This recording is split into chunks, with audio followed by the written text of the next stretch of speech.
Author is funded by the Pacific Northwest Writers Association, supporting writers from pen to publication since 1955. To learn more about the PNWA and their yearly conference, please go to pnwa.org.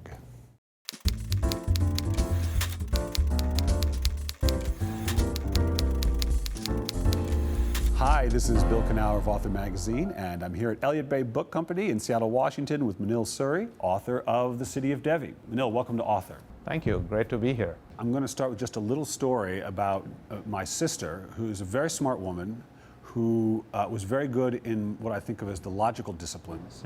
Got straight A's in college, but she got one B, and that was in creative writing. And when I asked her about it, she said, I hated that class. There were no right answers. And this is directly applicable to you, is it not? Because Absolutely. by day, you are not a mild-mannered writer at all. I'm a mathematician. Yeah. And that's one of the reasons that I would probably never actually teach writing. I've done that once, and that's exactly what I didn't like about it. There were no right answers. In mathematics, I can just mark something right or wrong, and there's only one answer, and hopefully I have it. And if you don't agree, that's too bad. There's no ego involved, there's no emotion. In writing, the thing that I taught once, it was always like you had to be careful about how people had poured their hearts into these stories. You had to worry about different interpretations. Yours was just one opinion. So it's a whole different process. Teaching for sure, it's some say you can't, some say you can, there's a whole school. But even as a writer, where does the mathematician go who loves the right answers? Where does he go when you're writing novels when there are right answers of a kind, but not of the same variety? I actually, in this last novel, I really had to confront that because I guess I was having so many problems with the plot that the mathematician in me sort of took over at some point. Yeah. And I started making these very elaborate decision trees where if you're playing chess, for instance, you can plot out all the moves that white can move. Right. And then for each of those moves, you can say, aha, now black can do this, this, this, this. You get this tree structure, and then you can go through it and evaluate all these different options. And I was doing that with story plot outlines, where Jazz does this, and then some other character does this, and so on. And I kept getting dead ends. Either that it was trite, or it didn't work, it didn't make sense. And I finally decided that I had a mathematical proof that this novel could not be written. And that was just such a revelation. I felt so good about it. I felt that not only as an author, but also as a mathematician, my job was done. I could put this aside and move on to a different book, and that's what I did. And it was only because my agent said, just send me whatever you wrote, that I started cleaning it up, and then suddenly something emerged and helped me finish the book. But so there's a danger. I have to really worry about the mathematician taking over too much.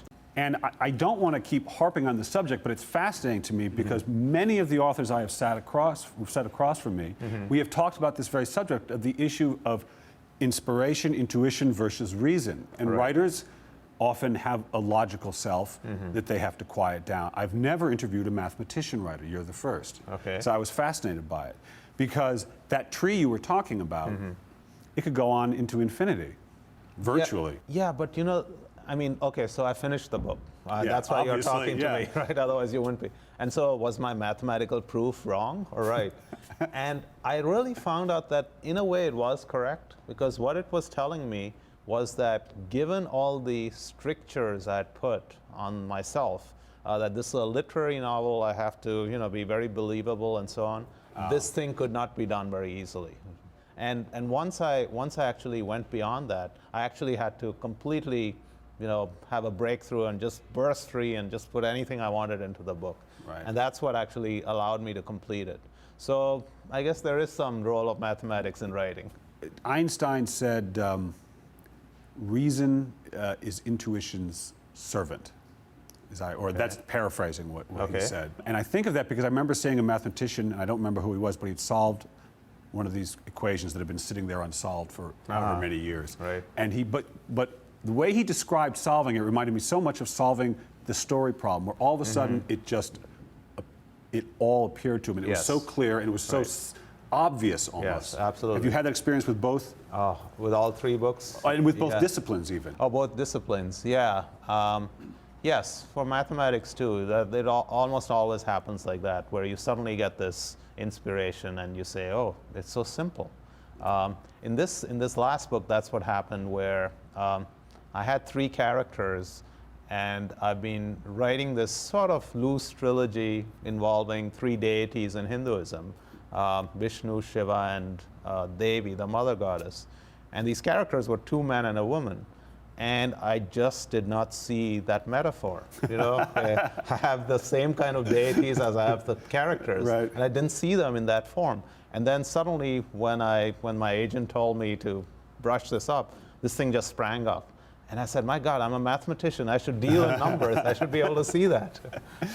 But solving a math equation and solving a writing problem is so much about getting unstuck with the perspective you're seeing it in, because you see it and see it and see it in one way, and then you turn it, right? Yes. And suddenly, it was there all along. Mm-hmm.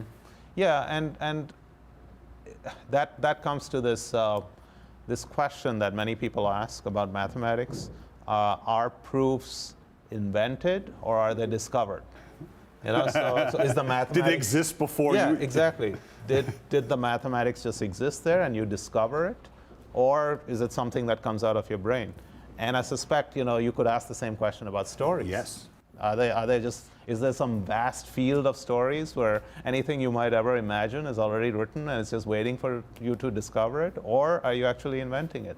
I've always likened writing to listening. That's sort of the intellectual vibration you have to attune yourself to in order to really hear what you're doing. Does that make sense? Yeah, it does. And I think with the 3rd book, there was a character, Jazz, who was completely different when I started. And I wrote about 100, 150 pages. And then I had to throw it all away when he finally started talking to me.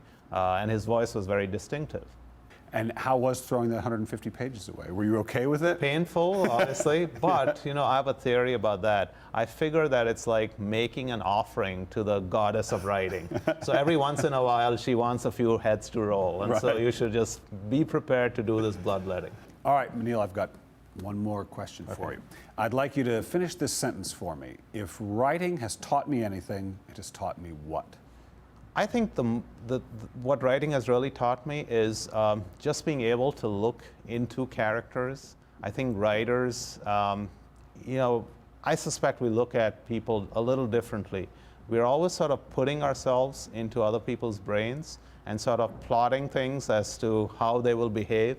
And I think it gives me empathy for people, which I did not have before. I can understand people and rationalize and also make allowances for things. I might not agree with them and I might hate them, but I think I can somehow see more of what may be going on in their minds in terms of actually putting myself there.